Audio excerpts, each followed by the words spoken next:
اعوذ باللہ من الشیطان الرجیم بسم اللہ الرحمن الرحیم ان اللہ وملائکتہ یصلون علی النبی یا ایہا الذین آمنوا صلوا علیہ وسلموا تسلیما اللہم صل علی سیدنا مولانا محمد بارک وسلم اللہم صل علی سیدنا مولانا محمد بارک وسلم۔ میلاد سیریز کا فرسٹ لیکچر، ٹاپک ہے سیدہ آمنہ رضی اللہ تعالیٰ عنہ کا ایمان۔ نبی کریم صلی اللہ علیہ وسلم کے والدین مومن ہیں۔ اب عقیدت درست ہوگا تو اسلام محفوظ رہے گا، عقیدت درست ہوگا تو ایمان محفوظ رہے گا، عقیدت درست ہوگا تو احسان محفوظ رہے گا، عقیدت درست ہوگا تو تقوی محفوظ رہے گا، آداب درست رہے تو اسلام محفوظ رہے گا، آداب درست رہے تو ایمان رہے گا، آداب درست رہے تو احسان رہے گا، آداب درست رہے تو تقوی رہے گا۔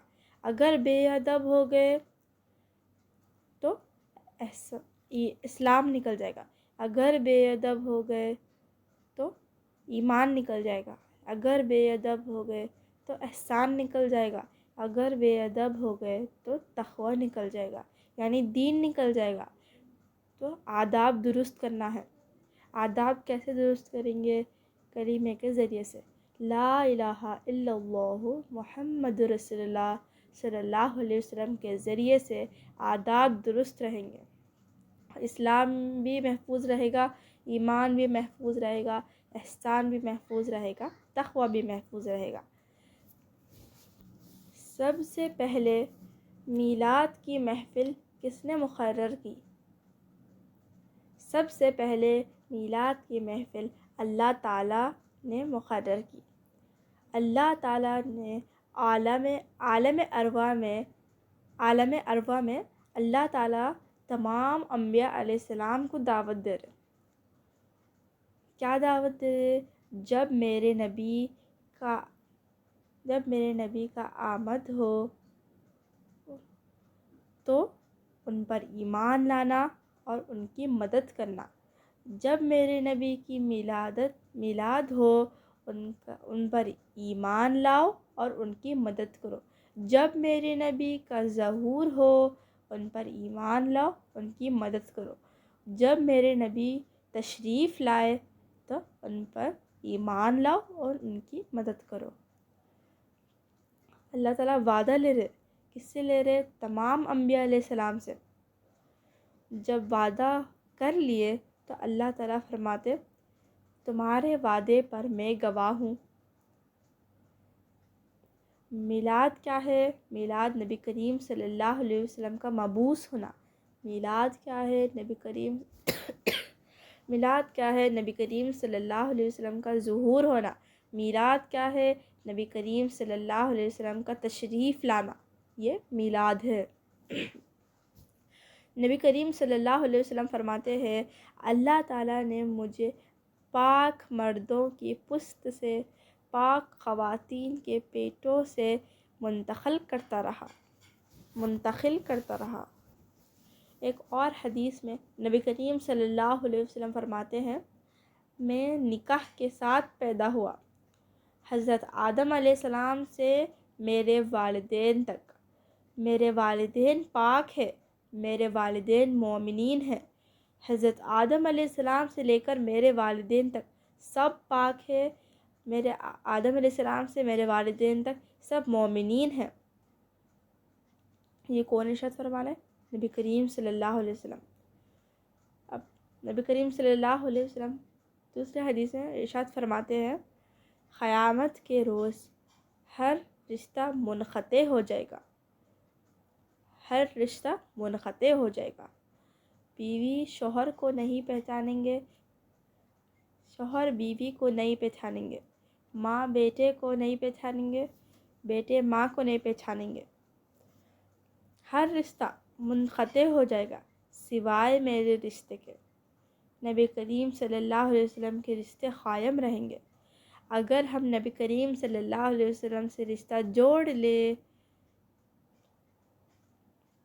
کیسا جوڑنا ہے نبی کریم صلی اللہ علیہ وسلم سے رشتے؟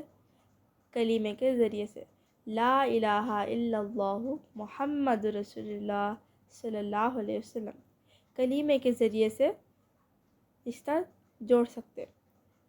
ہمارا رشتہ کیا ہونا چاہیے نبی کریم صلی اللہ علیہ وسلم سے؟ ہمارے وہ رسول ہے اور ہم ان کے امتی ہے۔ اگر یہ رشتہ جوڑ لیے تو یہ رشتہ بھی قائم رہے گا۔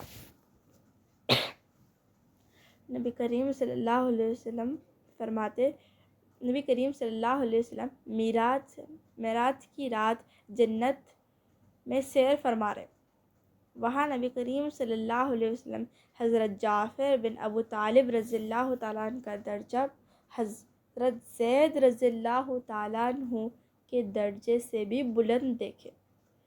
نبی کریم صلی اللہ علیہ وسلم کو تعجب ہوا اور حضرت جبرائیل علیہ السلام سے ارشاد فرمائے، مجھے یہ پتہ نہیں تھا کہ جعفر زید سے بھی آگے ہے رضی اللہ تعالیٰ عنہ، میرا یہ گمان تھا زید جعفر سے آگے ہے۔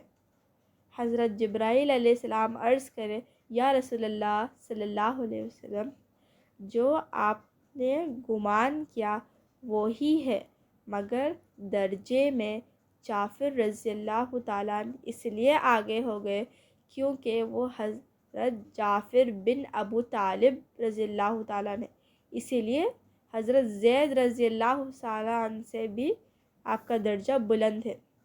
حضرت جعفر بن ابو طالب رضی اللہ تعالیٰ عنہ کون ہونا؟ نبی کریم صلی اللہ علیہ وسلم کے چاچا کے بیٹے ہونا، حضرت جعفر رضی اللہ تعالیٰ عنہ۔ نبی کریم صلی اللہ علیہ وسلم فرماتے، اللہ تعالیٰ حضرت اسماعیل علیہ السلام کی اولاد میں سب کو چنا اور اللہ تعالیٰ نے جس کو پسند فرمایا وہ قریش کو پسند فرمایا، قریش کے بعد جس کو پسند فرمایا وہ بنو ہاشم کو پسند فرمایا، اور بنو ہاشم میں سے میرا منتخب کیا۔ نبی کریم صلی اللہ علیہ وسلم فرماتے، اللہ تعالیٰ بنی آدم میں سے عرب کو پسند فرمائے، عرب میں سے قریش کو پسند فرمائے، قریش میں سے بنو ہاشم کو پسند فرمائے، بنو ہاشم میں سے میرا منتخب کیا۔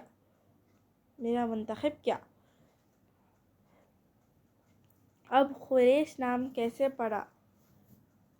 قریش نام حضرت فاہر بن مالک رحمۃ اللہ علیہ، آپ کون ہونا؟ آپ نبی کریم صلی اللہ علیہ وسلم کے آگے جا کر دادا ہونا، ان کا نام قریش پڑا۔ کیسے پڑا؟ اس زمانے میں عرب قریش ایک سمندری جانور کو کہتے، وہ جانور اتنا طاقتور ہوتا کہ کوئی اس پر غلبہ حاصل نہیں کر سکتا، کوئی جانور اس پر غلبہ حاصل نہیں کر سکتا، وہ اتنا طاقتور تھا اور اس کا نام قریش تھا۔ حضرت فاہر بن مالک رحمۃ اللہ علیہ اتنے طاقتور تھے کہ پورے عرب میں کوئی ایسا نہیں تھا آپ پر غلبہ حاصل کر سکے، تو لوگ نے آپ کو قریش بلانا شروع کیا۔ اب بنو ہاشم جو تھے، آپ کا نام عمر رحمۃ اللہ علیہ تھا۔ اس زمانے میں بارش نہیں ہو رہی تھی، لوگوں کو کھانے کے لیے پریشانی ہو رہی تھی، تو آپ بہت سخی تھے، حضرت عمر رحمۃ اللہ علیہ بہت سخی تھے، مالدار تھے۔ آپ کیا کرے، شام کی طرف گئے، بہت سارے سوکھی روٹیاں لائے، اونٹوں پہ سوکھی روٹیاں لائے اور اونٹوں کے گوشت کا شوربہ بنائے، پھر وہ روٹیوں کو چورے اور وہ شوربہ میں ڈالے اور پھر سب کو کھانا کھلائے، وہاں کے حاجیوں کو اور وہاں کے لوگوں کو سب کو کھانا کھلائے۔ آپ کا نام عمر رحمۃ اللہ علیہ تھا۔ اب عرب والوں نے آپ کو ہاشم بلانا شروع کیا۔ ہاشم کے معنی ہے روٹیوں کا چورا چورا کر دینے والے، تو آپ کو بنو ہاشم بولتے۔ اب نبی کریم صلی اللہ علیہ وسلم فرماتے ہیں، میں 2 بہترین قبیلوں میں مبعوث ہوا، ایک بنو زہرہ اور دوسرا بنو ہاشم۔ حضرت عبد المطلب رضی اللہ تعالیٰ عنہ یمن کی طرف گئے، وہاں پر ایک اہل کتاب سے ملاقات کرے۔ جب ملاقات ہوئی تو اس نے کہا، میں آپ کا عضو دیکھنا چاہتا ہوں۔ وہ حضرت عبد المطلب رضی اللہ تعالیٰ عنہ کے ناک کو دیکھا، لیفٹ سائڈ اور رائٹ سائڈ دیکھا، پھر لیفٹ سائڈ دیکھا، پھر رائٹ سائڈ دیکھا، پھر بولا، میں گواہی دیتا ہوں آپ کے ایک ہاتھ میں سلطنت ہے اور آپ کے ایک ہاتھ میں نبوت ہے، یہ ظاہر بنو زہرہ سے ہوگا۔ اس نے یہ کہا۔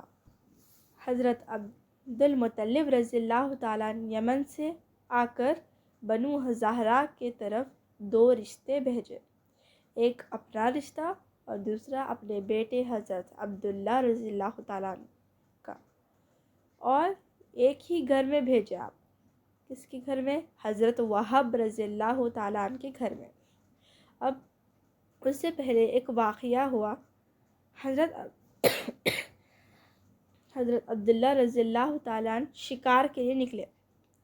شکار اس زمانے میں وہ لوگ کرتے جو بہادر ہوتے۔ کون کرتے؟ جو بہت بہادر ہوتے۔ تو آپ شکار کے لیے گئے۔ یہودی آپ کی تلاش میں تھے، کیونکہ ان کو پتہ چل گیا تھا کہ نبی کریم صلی اللہ علیہ وسلم بنی اسرائیل میں نہیں، بنی اسماعیل میں آ رہے۔ ان کو یہ بغض تھا نبی کریم صلی اللہ علیہ وسلم کے والدین سے۔ جیسے حضرت عبداللہ رضی اللہ تعالیٰ عنہ کو اکیلے دیکھے، یہودیاں آپ پر حملہ کرنے کے لیے تیار ہو گئے اور آپ کو گھیر لیے، اور وہاں پر حضرت وہب رضی اللہ تعالیٰ عنہ بھی موجود تھے۔ جھاڑیوں کے پیچھے سے دیکھ رہے تھے کہ اب کیا ہونے والا ہے۔ آپ نے دیکھا حضرت عبداللہ رضی اللہ تعالیٰ عنہ کے پاس سے زمین پھٹی اور اس میں سے شیر نکلا اور سارے یہودیوں کو پھاڑ دیا، پھر واپس زمین میں چلا گیا۔ حضرت عبداللہ رضی اللہ تعالیٰ عنہ کی یہ کرامت دیکھے کون؟ حضرت وہب رضی اللہ تعالیٰ عنہ۔ تو آپ کے دل میں یہ ارادہ آیا کہ یہ لڑکے میری بیٹی سیدہ آمنہ رضی اللہ تعالیٰ عنہ کے لیے بہترین ہیں۔ حضرت عبد المطلب رضی اللہ تعالیٰ عنہ اور حضرت وہب رضی اللہ تعالیٰ عنہ ملاقات کرے۔ جب ملاقات کرے تو رشتہ پورا مکمل ہو گیا۔ اب 2 بہنیں تھے، تو ایک بہن حضرت عبد المطلب رضی اللہ تعالیٰ عنہ کے نکاح میں آ گئے، ان کا نام حضرت ہالہ رضی اللہ تعالیٰ عنہ۔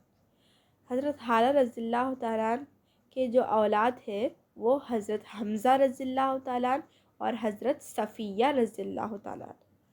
اب حضرت آمنہ رضی اللہ تعالیٰ عنہ حضرت عبداللہ رضی اللہ تعالیٰ عنہ کے نکاح میں آ گئے۔ اب آگے بڑھاتے ہیں بات کو۔ حضرت سیدہ آمنہ رضی اللہ تعالیٰ عنہ کی جب شکم مبارک میں نبی کریم صلی اللہ علیہ وسلم آئے، جب آپ سو جاتے تو آپ کو ایک نبی آتے آپ کے خواب میں، اور آپ کو مبارکباد دیتے اور کہتے، تمہیں مبارک ہو، تم سردار الانبیاء کی ماں بننے والی ہو۔ آپ پھر دوسرے دن سو جاتے، پھر آپ کوئی اور نبی آتے، پھر کہتے، تو آپ کو مبارکباد آتے رہتے۔ حضرت شیس علیہ السلام، حضرت نوح علیہ السلام، حضرت یحییٰ علیہ السلام، حضرت زکریا علیہ السلام سب سے زیادہ پوری کائنات میں کسی کو خواب میں آئے نبی تو وہ حضرت آمنہ رضی اللہ تعالیٰ عنہ ہے۔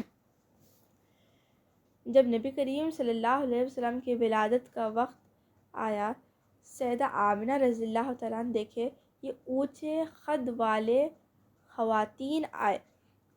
آپ یہ دیکھ کر تعجب کرے تو کون آئے؟ حضرت حوا علیہ السلام آئے اور کہتے سیدہ آمنہ رضی اللہ تعالیٰ عنہ تمہیں مبارکباد ہو،